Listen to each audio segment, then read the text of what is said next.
آج کل کیوں ہر دوسرا بندہ کہہ رہا ہے میری اولاد نافرمان ہو گئی ہے؟ کم بختو، ان کو حلال کھلاتے نہ حرام کھلاتے۔ جب حرام ان کے جسم میں شامل کرو گے تو پھر ان سے کیسے امید رکھ سکتے ہو کہ وہ تم لوگوں کو احترام دیں گے یا عزت دیں گے؟ پھر مت امید رکھو، پھر وہی کچھ ہوگا جو تمہارے ساتھ ہو رہا ہے، یہ بھی کم ہو رہا ہے، اس سے بھی زیادہ ہونا چاہیے۔ کیوں آرام کھلایا تھا ان کو؟ کیوں ابھی تو یہ دنیا میں سزا ہے، ابھی جو اگلے جان جاؤ گے ادھر وہاں جو ہوگا اس کا تم لوگ تصور بھی نہیں کر سکتے ہو۔ اس لیے میرے سب سے اپیل کرتا ہوں، خدا را حق لال کمائیں، حق لال اپنے بچوں کو کھلائیں، آرام سے نکلیں۔ خاص طور پہ یہ جو جج بیٹھے ہوئے نا عدلیہ میں، ان کو بتانے کا میرا یہ بتانے کا مقصد یہ ہے کہ ان کے بچیاں نافرمان ہو جاتی ہیں، آوارہ گرد ہو جاتی ہیں، بچے آوارہ گرد ہو جاتے ہیں، وہ ان کے کہنے میں نہیں آتے ہیں، ان کو جوتے مارتے ہیں۔ کس وجہ سے؟ کہ یہ حرام کھا رہے ہوتے ہیں۔ اب ان کی ویڈیو سر عام پکڑی گئی ہیں، پھر بھی وہ جج دیکھو وہ نقوی ڈٹائی کے ساتھ بیٹھا ہوا ہے، اس میں نہ کوئی شرم، نہ غیرت، نہ حیا، کچھ بھی نہیں ہے۔ اللہ اس کو صراط مستقیم پہ چلائے۔ میں تو دعائی کر سکتا ہوں اللہ اس کو سیدھا راستہ دکھائے، اور اللہ باقی ججوں کو بھی ہدایت دے جو کہ ابھی بھی کرپٹ ہیں۔ سب نہیں، میں کہہ رہا ہوں سب نہیں ہیں، بہت اچھے اچھے بھی ہیں۔ یہ دیکھیں،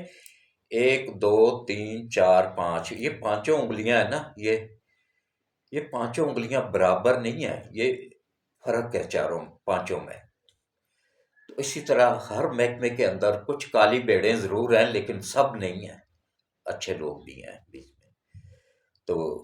زیادہ سے زیادہ کوشش کریں جی کہ یہ حق سچ دکھانے والا چینل ہے، یہ آپ لوگوں کا 26 کروڑ عوام کا چینل ہے، میرا نہیں ہے، یہ آپ سب کا چینل ہے۔ اس کو زیادہ سے زیادہ سبسکرائب کریں، لائک کریں، ویڈیوز کو پوری دیکھا کریں، اشتہارات کو بھی دیکھا کریں، وہی انکم کا ذریعہ ہوتے ہیں۔ اور اس کے بعد پھر ان پہ عمل بھی، میری باتوں پہ عمل بھی کیا کریں، یہ نہیں کیا کریں کہ ادھر سے سنی اور ادھر سے باہر، ایسے نہ کیا کریں، ان پہ عمل بھی کیا کریں۔ ہر ایک میرے اس میں ولاگ میں ہر ایک میں کوئی نہ کوئی سبق پوشیدہ ہوتا ہے، اس سبق کو سیکھا کریں۔ تو یہی اپیل ہے کہ زیادہ سے زیادہ وہ کریں، سبسکرائب کریں چینل کو، لائک کریں، یہ آپ لوگوں کا اپنا چینل ہے۔ اور زیادہ سے زیادہ جن لوگوں کو واٹس ایپ بنے ہوئے ان سے بھی اس چینل کو سبسکرائب کروائیں۔ بہت بہت شکریہ۔ اب آ جاتے ہیں اصل موضوع کی طرف۔ خان صاحب کو عدالت نے ٹائم دیا تھا، پیر والے دن کا 2 دن ٹائم دیا تھا کہ سیکورٹی وغیرہ کا بندوبست کر کے آ جائیں عدالت میں۔ آج جی ان کے وہ اسد عمر صاحب اور وہ جو دائی ہے، اپنے آپ کو ڈاکٹر کہتی ہے، وہ ڈاکٹر نہیں یا دائی ہے، تو اس کے پاس کوئی ڈگری وغیرہ نہیں ہے ڈاکٹر کی، تو وہ پریس کانفرنس کر رہی تھی آ کے ٹی وی پہ کہ خان صاحب کو ہم دھکم پیل میں حوالے نہیں کر سکتے ہیں۔ بھائی تو میڈیکل بورڈ بنوا لو نا، کچھ بھی نہیں ہوا اس کو، یہ فراڈ اب نہیں چلے گا زیادہ عرصے تک۔ وہ تم لوگوں کے جو آخری سہولت کار عدلیہ میں بیٹھے ہوئے تھے نا، وہ بھی اب بے نقاب ہو گئے ہوئے ہیں، یہ اللہ کی پکڑ میں آ گئے ہوئے۔ دیکھو کہاں تک آج عمران خان ڈٹائی کے ساتھ، یہ بندہ، اس کے چہرے پہ بھی نحوست برس رہی ہوتی ہے، ڈٹائی کے ساتھ آ کے ٹی وی پہ جھوٹ بول رہا تھا کہ جی یہ ویڈیو بنانا اور ان کو شیئر نہیں، ریکارڈنگ کرنا، فون ریکارڈنگ کرنا اور ان کو آگے لیک کرنا، یہ قانون کی خلاف ورزی ہے۔ یہ اس وقت خان صاحب آپ کو یاد نہیں آیا تھا جب آپ مریم نواز کے لیک کر رہے تھے اور بڑی ڈٹائی کے ساتھ آ کے ٹی وی میں بتا رہے تھے کہ یہ ان کا اصل چہرہ ہے؟ اب آپ کا اصل چہرہ سامنے آیا ہے، آپ کی پارٹی کا اصل چہرہ سامنے آیا ہے، آپ کے سہولتکار جو عدلیہ میں بیٹھے ہوئے ان کے اصل چہرے سامنے آئے ہیں، تو اب آپ کو مرچیں لگ گئی ہیں، اب برداشت کریں۔ وہ دیکھیں،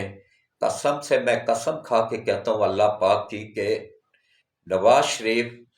صبر کا ایک پہاڑ ہے پورا، اس کا صبر دیکھیں پڑ گیا ان لوگوں کو۔ اس نے ایک ہی بات کہی تھی کہ میں اپنا فیصلہ اللہ پہ چھوڑتا ہوں، اس نے اللہ پہ چھوڑا، کیا کچھ اس کے ساتھ نہیں ہوا۔ یہ صابر شاکر جیسے چمچوں کو ٹی وی میں بٹھا کے اس کو ذلیل کروایا گیا، اور بھی جتنے، اور یا جان مقبول جیسے فراڈیوں کو ٹی وی میں بٹھا کے اس کو ذلیل کروایا گیا،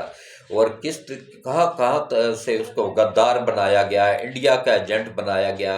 کیا کیا کچھ اس کو کیا گیا، چور کو کہا گیا، ڈاکو کہا گیا، کیا کوئی کسر انہوں نے چھوڑی تھی اس کو بے عزت کرنے میں؟ لیکن کہتے ہیں نا کہ جس کو وہ عزت دیتا ہے نا، اس کو دنیا کی کوئی طاقت بے عزت نہیں کر سکتی ہے۔ اللہ نے اس کو عزت دی ہے، دیکھیں آج وہ سرخرو ہو گیا ہے، اور یہ بے عزت ہو رہے ہیں، یہ جگہ جگہ پہ بے عزت ہو رہے ہیں۔ عمران خان کی ایک ٹکے جتنی ویلیو نہیں رہی ہے، اور آگے بھی ذلیل ہی ہوگا، کیونکہ اس کے نصیب میں ہی ذلت لکھ دی ہے مالک نے۔ یہ اب اللہ کی پکڑ میں آ چکا ہوا ہے، اور جو اللہ کی پکڑ میں ایک مرتبہ آ جاتا ہے نا، اس کا بچنا ناممکن ہو جاتا ہے۔ اور اب یہ انشاءاللہ اللہ کی پکڑ میں آ چکا ہے، اب اس کا بچنا ناممکن ہے۔ دیکھیں کس طریقے سے آہستہ آہستہ بے نقاب ہو رہے ہیں، کوئی نہیں ان کو کر رہا ہے، یہ اللہ کر رہا ہے، اللہ کی ذات پاک کر رہی ہے ان کو بے نقاب۔ اور اللہ جتنا خود طاقتور ہے نا، اس کے آگے یہ کچھ بھی نہیں ہے، یہ پوری دنیا کچھ نہیں ہے۔ اور اب دیکھیں اللہ تعالیٰ نے کیسا ان کو بے نقاب کیا ہے، کیسا ان کو ذلیل کر رہا ہے۔ یہ ہم سب میں، اس میں بھی سبق ہے، ہم سب کو سیکھنے کے لیے سبق ہے کہ دیکھو، اگر ہم کسی پہ ناحق الزام لگائیں گے، کسی کو ناحق ذلیل کریں گے، تو مکافات عمل میں کل ہم بھی ذلیل ہوں گے، ہمارے اوپر بھی یہ مسئلہ آئے گا ضرور، ہمیں بھی اللہ گرفت میں لے لے گا۔ اور جب اس کی گرفت میں آتا ہے نا بندہ، پھر اس سے نکلنا ناممکن ہو جاتا ہے، پھر پوری دنیا کی دولت لے کے آ جاؤ تب بھی نہیں نکل پاؤ گے۔ تو اس لیے ابھی بھی توبہ کا دروازہ کھلا ہوا ہے، توبہ کر لو، صدق کے دل سے معافی مانگ لو اللہ تعالیٰ سے، جن لوگوں کے ساتھ زیادتیاں کی ہیں ان سے باز آ جاؤ، اور ان سے معافیاں مانگ لو۔ اور یہ ابھی جو ہے نا، آج 2 بجے کا ٹائم مقرر ہوا تھا، شاید جب تک یہ میرا ولاگ مکمل ہوتا اس وقت تک وہ پیش ہوتا ہے یا نہیں ہوتا ہے، وہ کچھ کہا نہیں جا سکتا ہے۔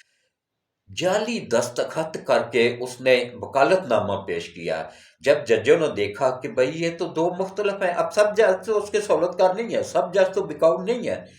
اچھے جج بھی ہیں، نیک لوگ بھی بیٹھے ہوئے وہاں، جہاں برے لوگ ہوتے ہیں نا وہاں اچھے بھی ہوتے ہیں، وہاں اچھے لوگ بھی بیٹھے ہوئے ہیں۔ انہوں نے پکڑ لیا کہ بھائی یہ تو یہ الگ ہے، یہ سگنیچر الگ ہے، یہ الگ ہے۔ انہوں نے کہا جی آئیں خان صاحب آ کے تصدیق کریں ان کی کہ کون سے والے اصلی ہے اور کون سا 2 نمبر ہے۔ اور جو عدلیہ میں غلط پیش کیا جاتا ہے نا، اس میں آدمی گرفت میں آ جاتا ہے۔ انہوں نے نواز شریف کو اور مریم نواز کو، عمران خان نے کہا تھا نا کہ جعلی ڈیٹ پیش کی ہے انہوں نے، اس میں وہ وہ جو کیس ان کے اوپر جعلی بنا تھا، بنائے گئے تھے، حالانکہ اس کا تو کامہ میں نام ہی نہیں، اس میں تو نام ہی نہیں تھا، وہ جو کیا آیا تھا اس کا نام ہی میرے ذہن سے نکل گیا۔ تو اب یہ رد عمل آہستہ آہستہ ان کے اوپر سب کچھ آ رہا ہے، جو کچھ انہوں نے نواز شریف کے ساتھ کیا تھا نا، وہ سب ان کے اوپر پلٹ کے واپس آ رہا ہے۔ وہ کہتے ہیں نا، اوپر کی طرف منہ کر کے تھوکو گے تو واپس وہ تھوک آ کے اپنے منہ پہ، اپنے چہرے پہ گرے گی، اور گری ہے، یہ دیکھ لو سب لوگ، اس سے عبرت پکڑو۔ خاص طور پہ میں پی ٹی آئی والوں کو کہتا ہوں کہ خدا را اس بندے کے پیچھے لگ کے اپنا آخرت خراب مت کرو، اس کے انجام سے ڈرو، اس کا انجام دیکھ کے سدھر جاؤ، اب بھی ٹائم ہے، معافی مانگ لو، اور قادیانیت سے تائب ہو کے اسلام میں پورے کے پورے داخل ہو جاؤ، اگر اپنی آخرت بہتر کرنی ہے تو، کیونکہ اب قیامت تک کوئی نبی نہیں آئے گا، کوئی پیغمبر نہیں آئے گا۔ تو اب دیکھ لیں کس طریقے سے ہو رہا ہے، ذلیل ہو رہا ہے، اور آگے بھی ہوتا رہے گا۔ ہر عدالتوں میں 70 کیس ہیں اس کے اوپر، کتنوں میں بچے گا؟ سب سے مضبوط کیس تو اس کی اپنی بیٹی کا بن گیا ہے، جس کو اس نے آج تک تسلیم ہی نہیں کیا تھا۔ اس کی پہلی بیوی جو ہے، اس نے خود کہہ دیا، تسلیم کر دیا انٹرویو میں کہ ہاں جی یہ تینوں بچے عمران خان کے ہیں۔ تو اب کیا ثبوت باقی؟ جو بندہ اپنے بچوں کو نہیں تسلیم کر رہا ہے، وہ ان کو یوتھیوں کو تسلیم کرے گا؟ یہ دیکھیں بیٹی اس کی توجہ نہ دینے کی وجہ سے، تسلیم نہ کرنے کی وجہ سے کرسچن بن گئی ہے، کتنا بڑا ظلم ہے۔ بیٹے دونوں یہودی بن گئے ہیں، وہ یہودی عبادت گاہوں میں جا کے عبادت کرتے ہیں، پروف چاہیے تو مل جائیں گے، میرے سے کامنٹس میں رابطہ کیجیے گا، میں دے دوں گا۔ باقاعدہ ان کی کیا نام ہے تصویریں موجود ہیں جس میں وہ عبادت گاہ کے باہر یہودیوں کے عبادت کے یہودی جو عبادت کرتے وقت لباس پہنتے ہیں نا، اس لباس میں وہ اپنی ماں کے ساتھ عبادت کر کے باہر نکلے ہیں، تو وہاں پہ ان کی ایک تصویر وائرل ہوئی ہے، وہ میرے پاس موجود ہے، وہ میں بھیج دوں گا جس کو چاہیے ہوگی، تو گوگل پہ بھی موجود ہے۔ تو بچے جو بیٹے دونوں یہودی بن گئی، بیٹی کرسچن بن گئی، اور یوتھیے امید لگا کے بیٹھے ہوئے ہیں، نہیں جی یہ ہمیں سیدھا راستہ دکھائے گا۔ تو اللہ ایسے لوگوں کو سیدھا راستہ دکھائے، اور اللہ ایسے لوگوں سے اس ملک کو محفوظ رکھے، آمین ثم آمین۔ اب آ جائیں جی اصل موضوع مہنگائی کی طرف۔ مہنگائی کا ایک طوفان آیا ہوا ہے ملک میں، اور یہ طوفان کس وجہ سے آیا ہے؟ یہ جو ڈالر بے قابو ہوا ہے، یہ آئی ایم ایف کی مجبوری تھی، خان صاحب نے لکھ کے ان کو دیا ہوا تھا کہ پیٹرول 310 تک لے کے جانا ہے، اور جائے گا، یہ میری لکھ لو آج، پیٹرول 310 پہ آ کے رکے گا، اس سے پہلے نہیں رکے گا، یہ ابھی اور جائے گا آگے۔ تو اس کے بعد پھر یہ دیکھیں کس طرح، ہاں شہباز شریف کو بھی میں کہتا ہوں کہ بھائی تلخ فیصلے اگر کرنے ہیں تو سارے عوام پہ مت منڈو، عوام پہ مت کرو، سب اپنے وزیروں کے فری میں جو پیٹرول ہے وہ ختم کرو، جو بیوروکریٹس کو پیٹرول ہے ختم کرو، سب سے پہلے تو ان ججوں کا پیٹرول ختم کرو۔ کیا ان کی لاکھوں میں تنخواہیں یہ اپنا پیٹرول خود نہیں خرید سکتے؟ اگر ایک کلرک اپنا پیٹرول خود خرید سکتا ہے، ایک چپڑاسی اپنے پیٹرول بائک میں خرید کے ڈال سکتا ہے، تو یہ کیوں نہیں خرید کے ڈال سکتے؟ ان کی گاڑیاں بھی واپس لی جائیں، سب سے جتنے بھی بیوروکریٹس ہیں، سیاستدان ہیں یا جج ہیں، سب سے گاڑیاں، سرکاری ملازمین جتنے بھی ہیں نا، سب سے سرکاری گاڑیاں واپس لی جائیں، وہ اپنی ٹرانسپورٹ استعمال کریں، خود پیٹرول ڈالیں، تنخواہ کس چیز کے لیتے ہیں؟ یہ ظلم ہے، ظلم عوام کے ساتھ، 26 کروڑ عوام کے ساتھ ظلم ہے یہ، اور یہ اس میں پکڑ میں آپ بھی آ سکتے ہیں شہباز شریف صاحب، اور جتنے بھی پی ڈی ایم، پوری پی ڈی ایم اس کی پکڑ میں آ سکتی ہے۔ یہ عبرت پکڑیں، آپ بھی عمران خان سے نصیحت پکڑیں اور توبہ کریں، اللہ سے معافی مانگیں، اور یہ غریبوں کی بددعائیں نہ لیں۔ یہ پیٹرول اگر بچانا ہے، پیٹرول کی بچت کرنی ہے، تو خود بھی گاڑیاں واپس کر دیں، سرکاری اپنی گاڑیاں استعمال کریں۔ جمنیجیم میں کیسے سوزوکی گاڑی استعمال کرنا شروع کر دی تھی، تو بعد میں اس کو بھی کرپشن کے الزام میں نکالا گیا تھا۔ یہ یہاں پہ جج ہیں، یہ فراڈیے جج ہیں، یہ اس طرح کرپٹ جج ہیں، سب کو نہیں کہہ رہا ہوں، لیکن جو کرپٹ ہے ان کو کرپٹ کہنا پڑتا ہے۔ یہ اس وقت بھی وہ کرپٹ جج ہی تھے جنہوں نے اس پہ جنیجو پہ الزام لگایا تھا کہ وہ کرپشن کرتا رہا ہے، اس لیے ہم نے نکالا تھا۔ کس کے کہنے پہ؟ ضیاء الحق کے کہنے پہ۔ ضیاء الحق بہت بڑا ڈکٹیٹر تھا، بہت بڑا فراڈیا تھا، جس نے اسلام کا نام لے کے تو یہاں پہ 12 سال حکومت کی تھی، اسلام کو استعمال کیا تھا اس نے سیاست کے لیے، اپنی گندی سیاست کے لیے، اس ملک کو بیڑا گرک کرنے کے لیے۔ ہاں یہ دو بندے اگر ایک کام کر جاتے نا، کالا باغ ڈیم بنا جاتے، تو میں کہتا ہوں یہ وفادار تھے، یہ فل اختیارات تھا، ضیاء الحق کے پاس بھی فل اختیارات تھا، مشرف کے پاس بھی، ان دونوں نے نہیں کیا، وہ دونوں جو ہے نا ملک کے وفادار نہیں ہو سکتے ہیں۔ تو باقی یہ دیکھیں، یہ طریقہ کریں کہ پیٹرول، سرکاری گاڑیاں پیٹرول مفت میں دینا بند کریں، بجلی کے مفت میں یونٹ جو دے رہے ہیں وہ بند کریں، اور اسی طرح گیس جو فری میں دی جا رہی ہے اس کو بھی بند کریں، تب جا کے پھر عوام بھی ٹیکس دے گی، ورنہ یہ ایک لاوا پک رہا ہے، یہ جس دن پھٹا نا تو کوئی بھی بچ نہیں پائے گا پھر۔ ابھی بھی میں کہہ رہا ہوں کہ خدارا سنبھل جاؤ، سنبھل جاؤ، سنبھل جاؤ، کہ باز آ جاؤ، غریبوں کی بدوائیں مت لو، ان کے اوپر ظلم اور مت کرو۔ کہ ہاں اب ایک چیز میں نے نوٹ کی ہے، کل میں نے یہ باہر ایک ٹرک کھڑا تھا، اس کے اوپر سے پہلے میں نے ایک مرتبہ پہلے لایا تھا، اس کے بعد توبہ کر لی تھی، یہ پی ٹی آئی کے دور میں نے پنجاب میں جب اس کی گورنمنٹ تھی نا، وہ بزدار کی، عثمان بزدار کی، اس وقت میں ایک تھیلا آٹے کا لیا تھا میں نے ٹرک سے نا، جو ٹرک کھڑے ہوتے ہیں سرکاری نرخوں پہ دینے والے، اتنا گندا اور کالا سیاہ آٹا تھا نا کہ ہم نے پھر کھایا ہی نہیں تھا، وہ ہم نے وہ کباڑیے کو دے دیا تھا، اور اس کے بعد پھر نہیں لایا تھا۔ اور کل میں نے احتیاطاً میں نے کہا ٹرائی کرتے ہیں، ٹھیک ہوا تو ٹھیک ہے، میں نے 10 کلو والے 2 تھیلے لیے، وہ مجھے ملے 448 نہ 648 روپے کے حساب سے، 650 ہی کر لو، 648 کے حساب سے ملے 10 کلو کا تھیلا۔ گھر آ کے کھولا اور میری وائف نے مجھے بتایا کہ الحمدللہ جی آٹا بہت اچھا نکلا ہے، بہت بہترین کوالٹی کا نکلا ہے۔ اس لیے میں غریب لوگوں کو کہتا ہوں کہ یہ یوٹیلٹی سٹور پہ یا پھر اچھا ابھی بھی یوٹیلٹی سٹور پہ جو آٹا مل رہا ہے نا وہ اتنی اچھی کوالٹی کا نہیں ہے۔ اب اگر آ گیا ہو تو میں کچھ نہیں کہتا ہوں، اب میں نے ان دنوں میں نہیں لیا، لیکن یہ جو ٹرکوں پہ آ رہا ہے نا بہترین کوالٹی کا آٹا آ رہا ہے۔ اللہ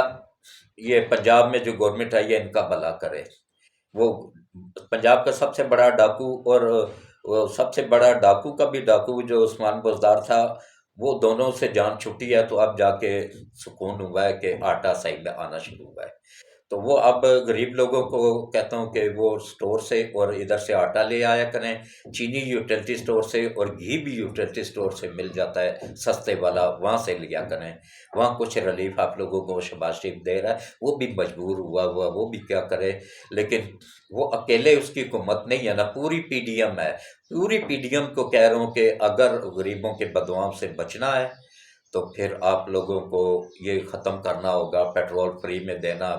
بجلی کے یونٹ فری میں دینے، اور یہ گیس فری میں دینی، یہ بند کرنا ہوگا۔ اور اسی طرح جو یہ ٹی اے ڈی اے دیا جاتا ہے نا اس کو بھی ختم کریں، کیونکہ ملک اس وقت ہمارا بہت زیادہ کرائسس میں ہے۔ جب تک ملک کی صورتحال بہتر ہوتی ہے اس وقت تک یہ سب بند کریں، اور غریب عوام پہ اب مزید بوجھ نہ ڈالیں، جتنا ڈالنا تھا ڈال لیا، اب مزید ان میں گنجائش نہیں رہی ہے۔ لوگ فاقوں پہ آ گئے ہیں، جو 3 وقت کھانا کھاتے تھے اب 1 وقت کا کھا رہے ہیں۔ میں حقیقت بتا رہا ہوں، میں خود مڈل کلاس سے ہوں، مڈل کلاس میں رہتا ہوں، غریبوں کے کچی آبادیوں میں ورک کرتا رہتا ہوں۔ کچی آبادیوں میں غریب کس طرح زندگی گزار رہے ہیں اس کی معلومات لینی ہے تو میرے سے لو، میرے سے پوچھو۔ میں مسلم لیگ ضلع راولپنڈی کا سابقہ سینئر وائس پریزیڈنٹ بھی رہا ہوں۔ اب تو وہ مسلم لیگ میں بھی وہ آ گئے ہیں جو چمچہ گیری کرتے تھے، میں چمچہ گیری نہیں کی، اس لیے میں وہاں سے بھی پیچھے رہ گیا ہوں۔ شکر اللہ کا جی، رات کو سکون سے سو جاتا ہوں۔ تو چاپلوسی کرنے سے کچھ حاصل نہیں ہوتا ہے، یہ غریبوں کی بددعائیں ملتی ہیں، ان کی بددعاؤں سے ڈرو اور اپنے توبہ کرو اور مزید مہنگائی کو روکو۔ اور آخر میں وہی دعا ہے کہ اللہ نبی پاک صلی اللہ علیہ وآلہ وسلم کے صدقے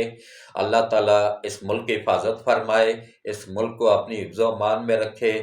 اور ہمارے آرمی چیف حافظ عاصم منیر صاحب کو اللہ صحت والی ایمان والی زندگی دے، اور جو سیلاب میں گرے ہوئے لوگ ہیں اللہ ان کی غیب سے مدد فرمائے، اور اللہ تعالیٰ اس ملک کو دیوالیہ ہونے سے محفوظ رکھے، اور انشاءاللہ محفوظ رکھے گا، کیونکہ یہ 27ویں رمضان کو بنا تھا، اس کی حفاظت خود اللہ کر رہا ہے۔ اور اللہ تعالیٰ ہمارے آرمی چیف کو سلامت رکھے، ان کو لمبی ایمان والی صحت والی زندگی دے، ہمارے چاروں کور کمانڈروں کو سلامت رکھے، اور ہمارے I S I chief general Nadeem صاحب کو اللہ سلامت رکھے، اور اللہ تعالیٰ ایئر فورس کے چیف کو سلامت رکھے، نیوی کے چیف کو سلامت رکھے، تمام نیک افسران کو سلامت رکھے، اچھے افسران کو سلامت رکھے، اور جیسے آرمی میں صفائی ہوئی ہے ایسے ہی اللہ تعالیٰ ہمارے یہ سپریم کورٹ میں بھی صفائی ہونے کی قاضی فائز عیسیٰ صاحب کو توفیق دے، اور اللہ تعالیٰ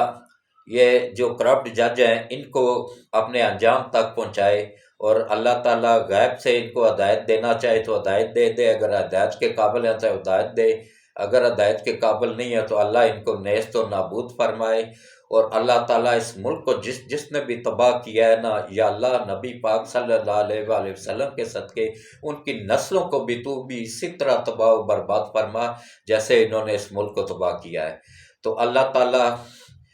ہمارے ملک کی حفاظت فرمائے، اللہ غریبوں کو محفوظ رکھے، مزید مہنگائی سے اللہ محفوظ رکھے، اور اللہ ہمیں جلد سے جلد نبی پاک صلی اللہ علیہ وآلہ وسلم کے صدقے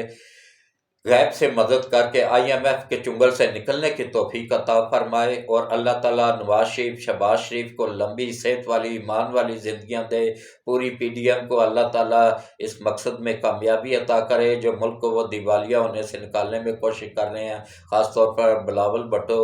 اور مولانا فضل الرحمان صاحب کو اللہ تعالیٰ صحت والی، ایمان والی لمبی زندگیاں دے، اور جو لوگ PTI میں ہیں اللہ ان کو ہدایت دے، اللہ ان کو سیدھا راستہ دکھائے، اور اللہ ان سب کو بھی اور ہم سب کو بھی اور ہمارے ملک کو بھی عمران کے شر سے محفوظ رکھے، اور اللہ تعالیٰ ہم سب کا حامی و ناصر ہو، اور اللہ تعالیٰ ہم سب کے ملک کا حامی و ناصر ہو، آمین ثم آمین۔ ٹھیک ہے جی، اس کے ساتھ ہی میں اب اجازت چاہوں گا۔ پاکستان زندہ باد، افواج پاکستان پائندہ باد، اللہ حافظ۔